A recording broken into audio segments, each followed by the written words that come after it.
I've got to okay you. Welcome to another episode, another exciting episode of Extraordinary Ordinary Women. And I'm Margarita. And I'm excited to be able to share with you stories of ordinary women, women in our community, might even be your next door neighbour, who have had a dream or an idea and followed it through to fruition. Their stories will encourage you, uplift you, and hopefully inspire you to ignite the seed of greatness within your heart.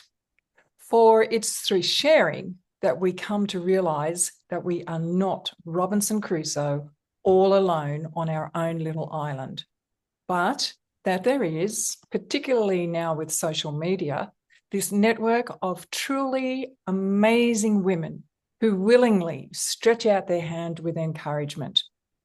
Having found this for myself when my life was turned upside down, it is my gift to those women to be able to pay forward the gift of encouragement to others. So, without further ado, I have great pleasure in introducing you to Jenine Bailey. Welcome, Jenine. Hello, how are you? Good, good. Keeping. Now, Jenine is a printmaker based in the Illawarra whose creative life emerged through a quiet yet very powerful process of becoming. For many years, her energy, like many of us, was devoted to family, to her work as a primary teacher with the New South Wales Department of Education, teaching kindergarten and specialising in reading recovery and supporting children with learning difficulties. Like so many women, Jenine placed her own creative calling on hold while she nurtured others. And it wasn't until she retired from teaching that this space in her life opened up for something new to take shape. So enrolling at West Wollongong TAFE marked a turning point where she discovered printmaking, a medium that deeply aligned and was surprisingly unexpected.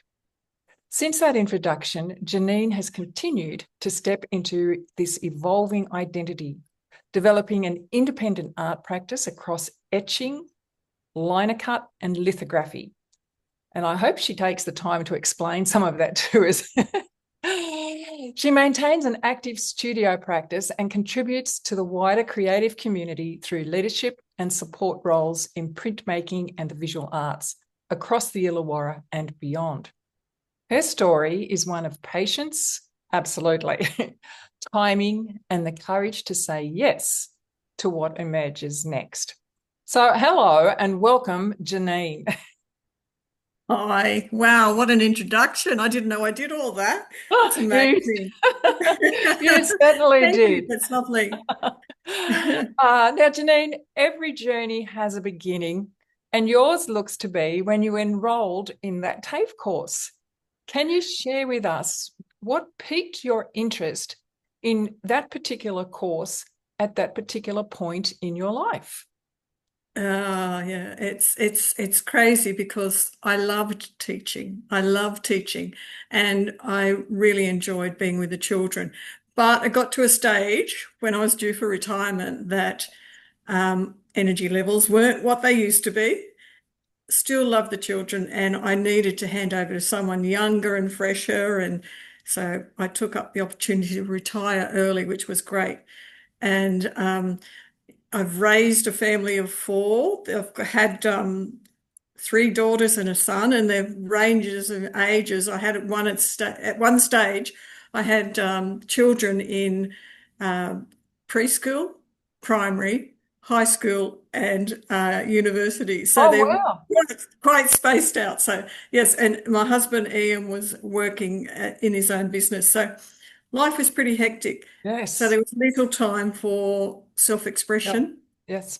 Mm. And I'd always dabbled, tried pottery, tried dressmaking, patchwork, folk art, whatever I could get my hands on. I was destined for it.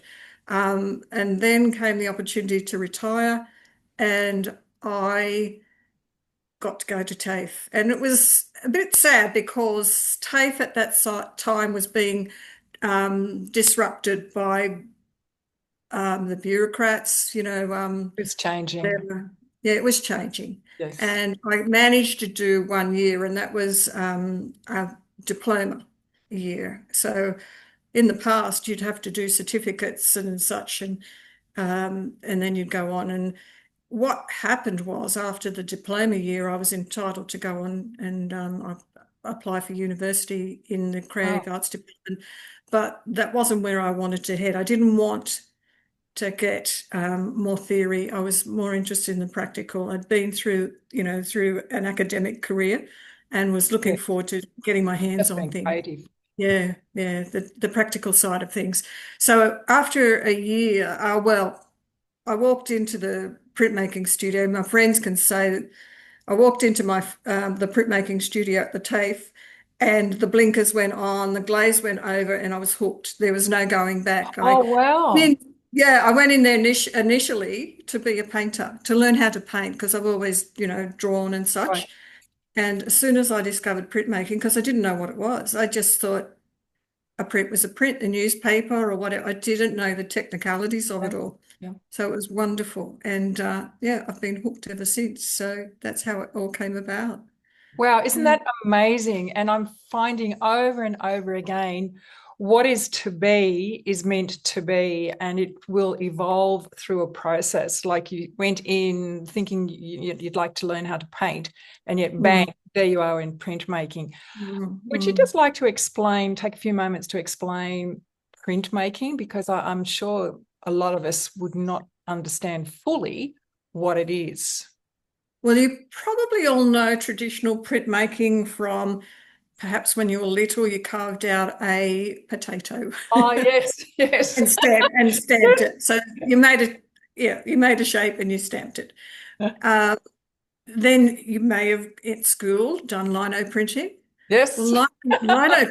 lino printing today is, well, always was, um, very technical, and there's so much you can achieve with printing a piece of lino, and you get a raised surface, and the hollow surface that you've dug out, um, when you put ink on it with a roller, I'll grab my roller, when you put ink on it with a roller, the ink is accepted on the upper levels, and the hollows don't accept the ink, and you've got a print. And so you can be as technical and detailed as you like. And if you do research on it, you'll see, have a look on Google it, you'll have a look and see how involved people can be with it and accurate. It's amazing what they can do. It's amazing the creativity of some people. But then there's lithography, which is usually drawing on stones, but modern day lithography is also, you can draw on plates, and it works on the process of oil and water not being, not working together, not mixing together. And it's very technical, but you can produce an image. Now, Um, excuse me, when you say plates, you're not referring to dinner plates, are you? no, no, no, no, Yes. no. We're talking about metal plates. So metal plates. Right. So Mhm. there's a specialized plate for lithography, and you can draw on it, and you can end up with images from lithography. So yeah, I'll put that in the background. So And actually that's purely created by cutting. drawing onto a plate. Wow. Lithography is drawing onto a plate, or usually a stone. The traditional method is a stone, and these Right. stones, they come from Italy, or I think it's Italy, but there's only one place in the world that produces these particular stones that Wow. you can draw on. Yeah, and then there's another method. There's heaps of methods, but there's Yes. another method that I use, and that's called etching. And that plate, I don't know whether you can just see a faint image of a flower on there. That was a Waratah? that was a shiny plate when I started, Yes. and I covered up areas that I wanted to remain white, and dipped this plate into an acid, and gradually the plate started to become darker in some areas by covering up and dipping as you gradually get all those tones. And that's the image from the plate. So that you can Wow. see all the different tones in there. That's Wow. purely from just series of covering up and dipping, covering up and dipping into the acid. Yeah. So yeah, so it's quite involved. It's not simple, and you've got to use very heavy presses. I think probably the comparison of a press would be the old mangles that the great grandma used to use to wring out the washing in the old days, the two rollers that the material used to go through. Well, that's what happens today. You put with a press, you have two large rollers, and you put your plate, which is all inked up, Yes. and very thick, sticky ink, messy. And then you put your paper on top and you roll it through the press. Oh. Now, I With a saw blank. the press on your website, and that will be in the description because I'm sure there will be lots of people really interested and wanting to see your studio, your work, because just this short chat here has, and I've chatted to you before about it, but I'd love to go back into your website and have yet another look. Thank you. So Thank all you. of that will be in the description box. Each plate is limited, so they're called all Yes. true printmakers do limited editions. So they will only print so many editions, so many images off that plate, and once that's done, you destroy the plate. So yeah, Now, yeah. Jenine, can you explain why? Is that because the plate will wear out, the quality of the print will wear out, or is that just an ethical? Ethics. It's because if someone buys one of your prints and you've got 1 in 50 prints, I don't even go up to that many, but I usually go to around 10 max. So I'll have 1 in 10 prints, and if I sold all 10 of those prints, that's it. Someone believes they've got 1 of 10 of a set. Uh-huh. If you went and ran off another 10, well, that's not doing the right thing by your purchaser. So, yeah. And that is true of all famous artists, back in the day, Da Vinci and so on. Yeah. Right. Interesting. Yeah. So, Jenine, there's no dream or goal achieved that does not have its hurdles, its hard moments. What have been some of the challenges that you've faced along the way to ultimately your success as an established printmaker? One of the hardest things was only having a taste of it at TAFE, and I thought, oh, is that it? Right. What happens now? Yeah, because as you said, we need the presses and things like that. And at that stage, I didn't own a press. And so I was really fortunate. I came across a gentleman called Tom Goulder, and he's a master printmaker, Yes. and not far from home. And he has every press imaginable in his studio, and I go there weekly. I've been going there since 2014. And so I landed on my feet. I've just enjoyed every moment of it. Yeah. Camaraderie, you've got people Believe. who are like-minded. It's wonderful. So that was one of the issues that I had to overcome.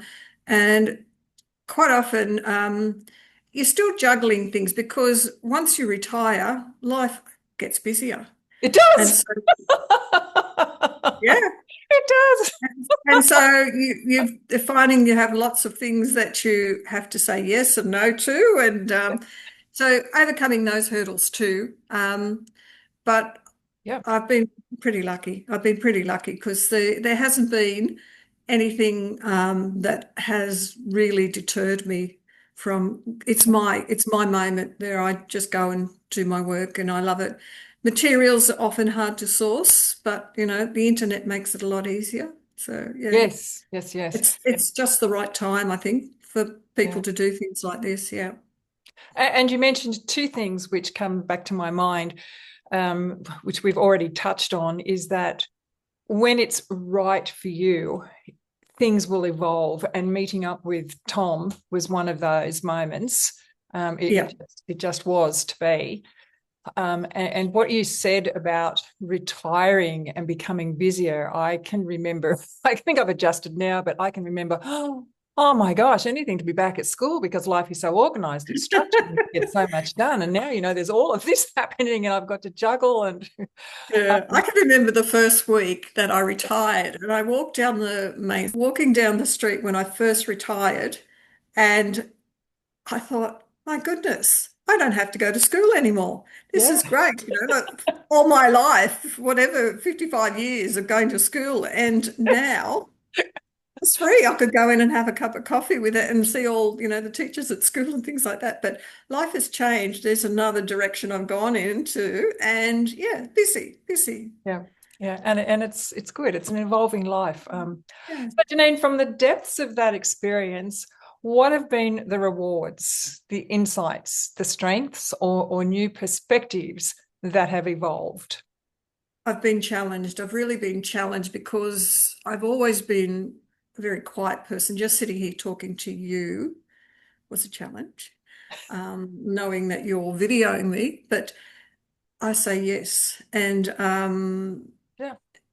yeah, and been at exhibitions. First time I hung my work on the wall. That was Wow. a challenge. Yeah, that was a challenge. And Can I just think pause you there and say why? Why was that a challenge?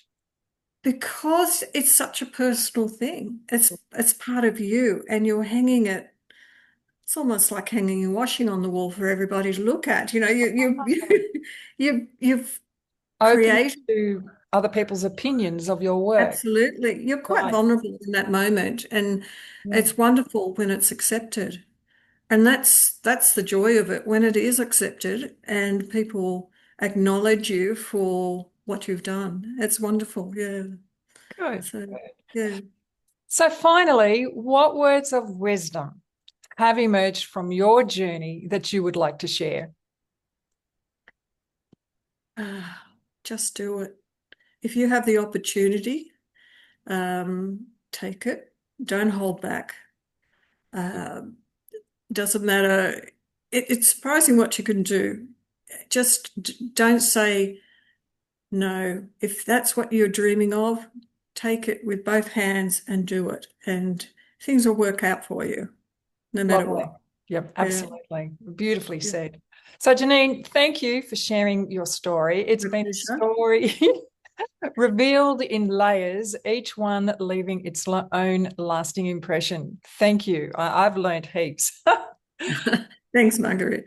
My pleasure. And I look forward to sharing the story of another extraordinary, ordinary woman with you all. And please remember to like and subscribe for more real stories of courage, resilience, and growth at Extraordinary Ordinary Women.